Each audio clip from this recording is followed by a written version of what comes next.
Good evening and welcome to the September 6th meeting of TV Toastmasters. My name is Michelle Hennickes and I am the president of TV Toastmasters. We meet the first Thursday and the third Saturday of the month. We'd love for you to join us. The first Thursday we meet at 6 p.m. located at 7850 5 Mile Road at the Anderson Community Television Studio. We also meet the third Saturday of the month at 9 a.m. So log on to www.tvtoastmasters.org and check us out. Tonight we have a special event for you. It's our club contest. It's a unique event, but it's a great opportunity because it's a very important part of the educational portion of TV Toastmasters.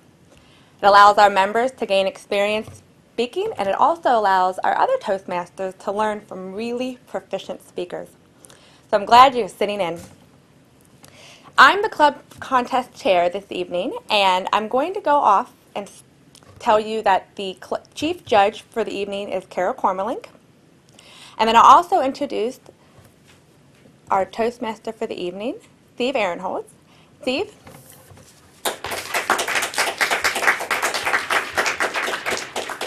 Thank you, Madam President, fellow Toastmasters, our guests. We have a guest with us tonight, welcome, and our guests looking in from home. As Michelle mentioned, tonight is our contest meeting for the Humorous Speech Contest and also table topics. I need to find out from our chief judge if all of the contestants have been briefed. Yes. And the judges, have they been briefed? Yes. Okay. All right. Yeah, let's see. We'll have to deal with a sergeant at arms. Okay. What we're going to start with, and before I start our table topics contest, I need to give you the order of our contestants. We have two contestants this evening. The first contestant will be Ron Fadala, and the second contestant is Rick Barron. Table topics is an opportunity where we practice listening, thinking, and speaking on our feet. We have a question for our table topics contestants tonight that they will be responding to. So I need to have Rick leave the room so that he doesn't get any more preparation time than any of the other contestants. And you'll need to go far enough so that you can't hear us from the director's studio.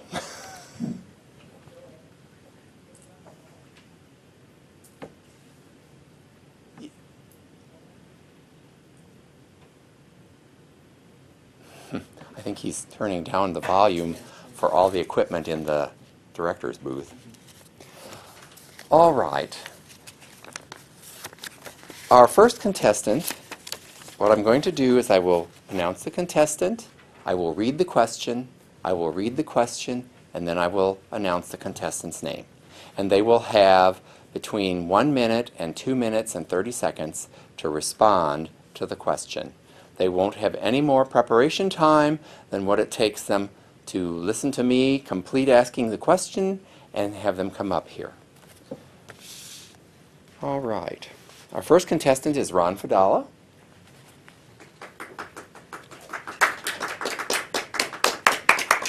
Welcome, Ron. Thank you. Our question is, once people are aware that you are a Toastmaster, you will find that you will get requests to speak on behalf of other organizations. Would you demonstrate such skill by giving us a fundraising solicitation for the Groundhog Advancement Organization? Once people are aware that you are a Toastmaster, you will find that you will get requests to speak on behalf of other organizations. Will you demonstrate such skill by giving us a fundraising solicitation for the Groundhog Advancement Organization? Ron Fadala. Thank you very much, Mr. Toastmaster, fellow Toastmasters, TV audience. The Groundhog Fundraiser Organization is one that is not recognized by many, such the reason for me being here in front of you today.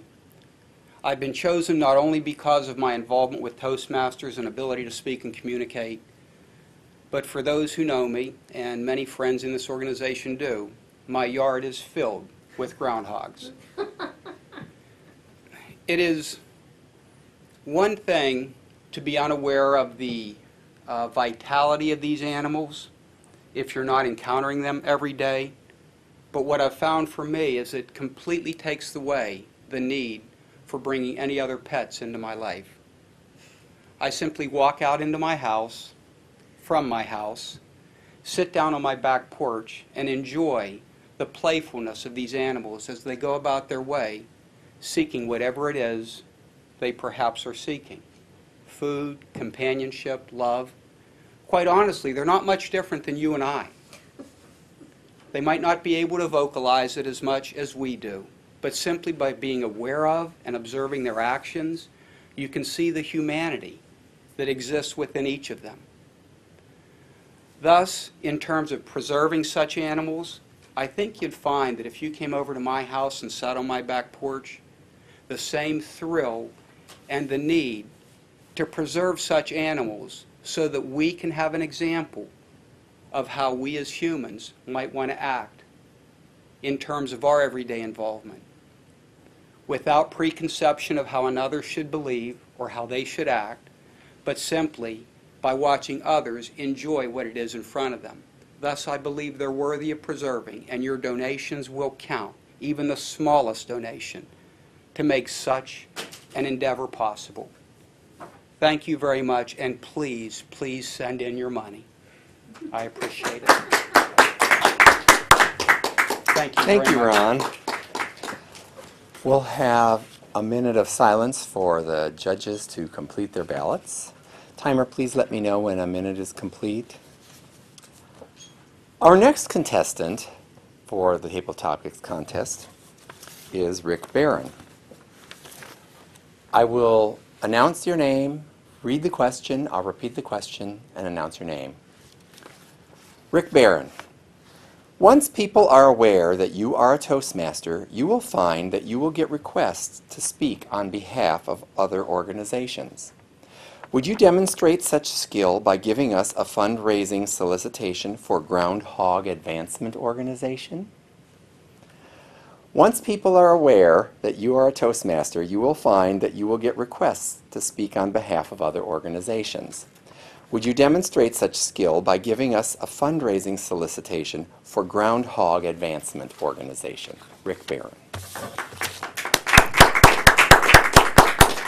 Thank you, Steve. Many people don't know that my great-great-grandfather was the postal master in Punxsutawney, Pennsylvania, and knew Punxsutawney Phil personally.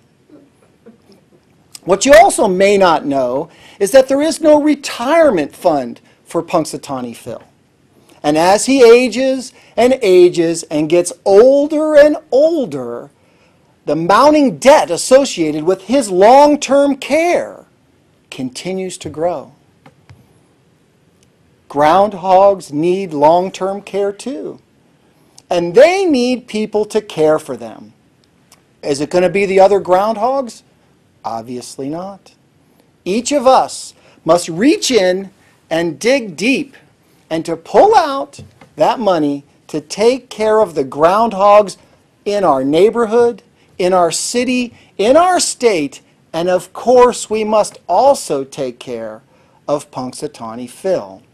For if we don't care for them, who'll care for us?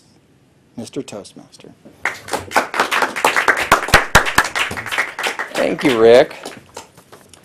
We'll take another moment of silence for the judges to complete their ballot. So, Madam Timer, if you'll let us know when a minute has expired. We're going to take a short break now, and in a few moments we will resume with our humorous speech contest. This will also give our chief judge a chance to collect the ballots from the judges. So we'll be back in a few minutes. 29 seconds. Welcome back. We are going to pick up with our club contest meeting.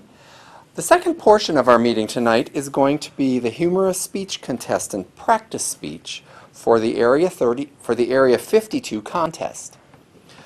Our speaker tonight is Rick Barron.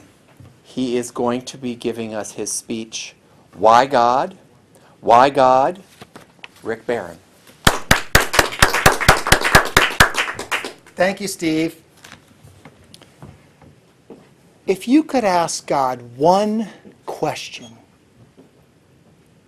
what would it be? Would you want some insights about your past? Or maybe you'd want some knowledge about your future. My question would go like this. Small, cylindrical-shaped mammal, covered in fur, with small ears and eyes that are barely visible. Eating earthworms like Toastmasters eat free appetizers. What possible purpose do ground moles serve? I can see it now. On the seventh day, God was inventorying his creations and noticed a few too many earthworms. I've got it.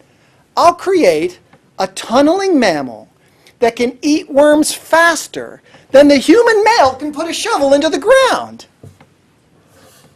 Did you know that there are 3 subfamilies, 7 tribes, and 17 genera in the mole family? Why, God? Why so many worm eaters? Did you see the movie Caddyshack? You know, the one where Bill Murray blows up the entire golf course of the Bushwood Country Club trying to eliminate a dancing gopher? Well, I haven't tried to blow them up yet, but I have tried a few interesting strategies to keep the moles from dancing in my yard. I must admit, the first strategy was not my own. My wife said, "Honey, they were here first. They deserve a home too. Why can't you just learn to enjoy their contribution?" Contribution?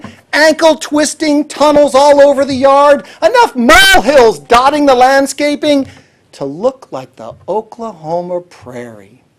Honey, I don't think so. Not in my yard.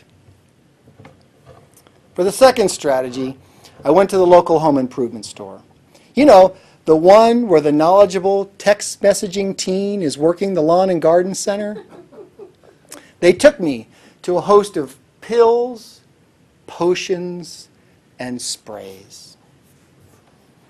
Try this one to make their food taste bad. Do worms really taste good? Try this one to make their tunnels smell bad. Won't they just dig a new tunnel to get away from the stench? Buy this one for a slow, painful death. No, my wife would never go for that. Unfortunately, mixing them all together did not have the effect that I desired. I was losing my war on moles, and it was time for some drastic measures. What if I dug a trench all the way around my yard and lined it with aluminum flashing? Dig through that, you tunnel-raising, worm-eating, molehill-creating pest! I rented a 900-pound trencher that would dig a 4-inch wide trench 2 feet deep at the touch of a button. Yeah, right. If you believe that, you probably think I made this story up, too. That thing would dig through rocks and bricks and all the McDonald's wrappers the construction crew buried 25 years ago. That stuff never decomposes. It only took me 2 days to to dig the trenches for my underground mole barrier. But it took me months of weekends to finish my project. I comforted myself while working those back-breaking days, knowing that once my underground mole barrier was finished, I could sit back, relax, and enjoy watching the moles destroy my neighbor's yard. Wait a minute. What's that over there? Another molehill barrier breach! I went out and purchased some spring traps and snuck around, secretly placing them in their freshly dug tunnels. You have to set these things just right, or snap! They'll take your finger right off! Those tunnel-raising, molehill-creating pests were somehow able to just dance right around those traps. Could they smell the spring-loaded steel waiting for them up ahead? Today, we have an understanding. If the moles stay on their side of the barrier, I won't electrify it! 17 genera of moles. Why, God? Couldn't you have made fishing our national pastime? Mr. Toastmaster. Thank you, Rick. Rick will be representing TV Toastmasters at the Area 52 contest. So I wish you luck at our Area 52 contest representing our club, and I hope I'll be able to make it to that. What I'd like to do at this point is interview our contestants, all two of them. So Ron and Rick, if you'd like to come back up here.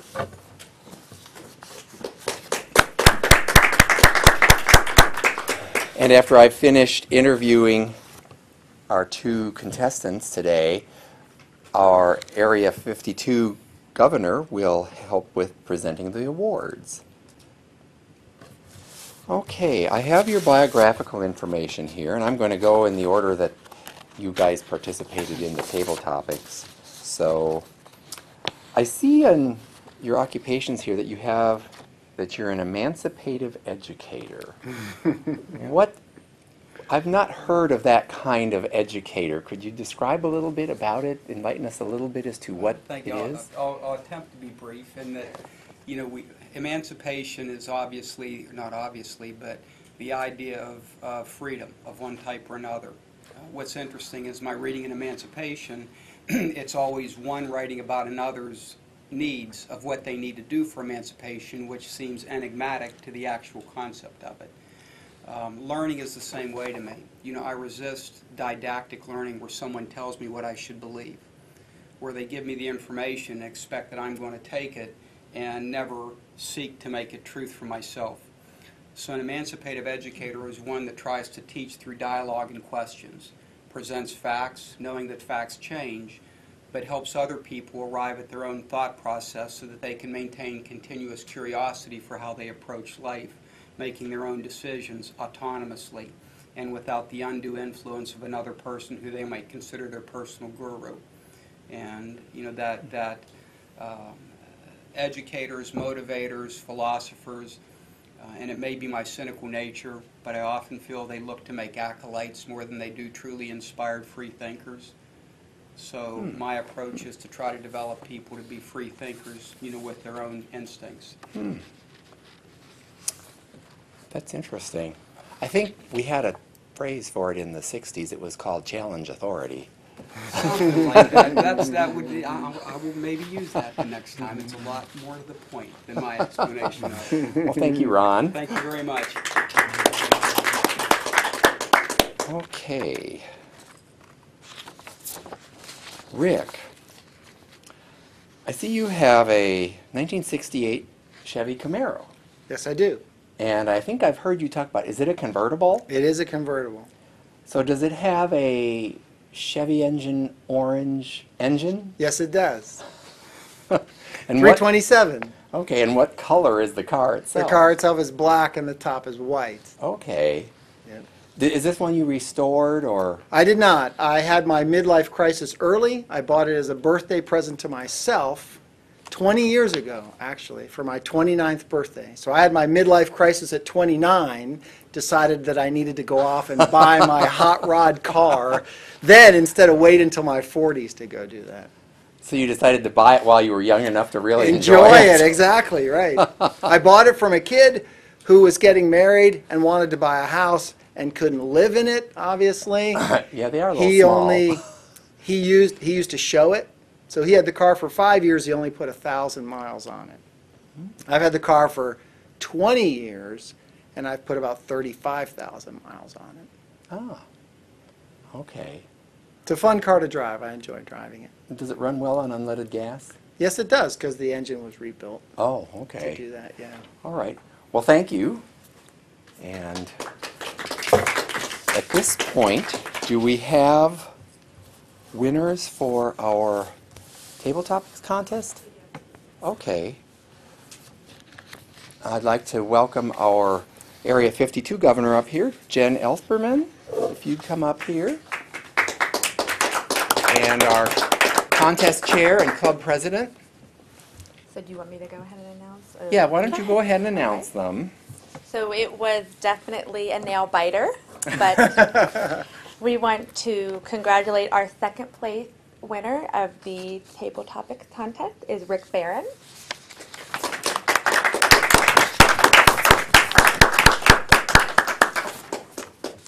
Sorry, I gave you the wrong one. That was for your speech. Oh, okay. And then our winner of the Table Topics competition will go to Ron Fidel. Thank you. I'd like to congratulate the TV Toastmasters Club in conducting an excellent contest this nice Thursday evening. And I will look forward to seeing our contestants at the area contest a week from today. And I hope that other members of the audience will be there to support the club's contestants and to participate in the contest as a judge or a counter or something else in a support capacity. So there will be free food, and I'm looking forward to seeing as many of you there as can come. Thank you. Jen, would you tell us where it's going to be held? Absolutely. It's going to be held at Modern American Insurance in Amelia. The briefings will start at 6 p.m. and the contest will start at 6:15. Okay, great. Thank you. Our contestants can return to their Thank you. seats. Stay here, Madam Contest Chair and everything. I'm going to turn the lectern over to you momentarily. I did want to let our audience know that when we do have contests, now this will actually be broadcast after the contest has occurred, but one of the things that people can do is at Toastmasters contests, you're welcome to come to those as well and hear some of our best speakers. So this might be something you'd want to consider, because in the spring, Toastmasters also has a set of contests, and those are the International Speech Contest and the Evaluation Contest. So that is something you might want to keep in mind for after the holidays and as we get into March and April. The winners of the Area 52 contest will go on to represent this area in the, is it Loop Division? Loop Division In the Loop Division contest, on October 6th. which will be happening on October 6th. The winners from the division contests will then go on to compete at the District 40 Fall Conference, which will be held the first weekend in November in downtown Cincinnati. So keep that in mind if you're interested in checking out Toastmasters. There will be some other opportunities. I am going to return the control of our lectern to our contest chair, sorry, and our club president, Michelle Lewis. Thank you, Mr. Aaron. What a fantastic contest. I am so excited that Rick and Ron are both going to be supporting or representing TV Toastmasters Club 9523 at the the area contest. I know they'll do phenomenal. So I encourage our members to come out and support them, and those of you at home, feel free to come and join us and support our club members. We meet again on the third Saturday of the month, which is coming up on the 15th of September at 9 o'clock at the Anderson Community Television Station. So please log on to www.tvtoastmasters.org to find out more information. We hope you can join us. I want to thank Jen for joining us today, and wish you will also be present at that meeting, so look forward to hearing you speak. So thank you, and I adjourn this meeting. All the education in the world won't help you get ahead in life if you can't express your ideas effectively. Every day, competition for advancement gets tougher and tougher. You need an edge. A Toastmasters club can give you that edge. A low-cost learning experience for men and women. Toastmasters gives you the confidence to express your ideas to anyone. Get the Toastmasters edge.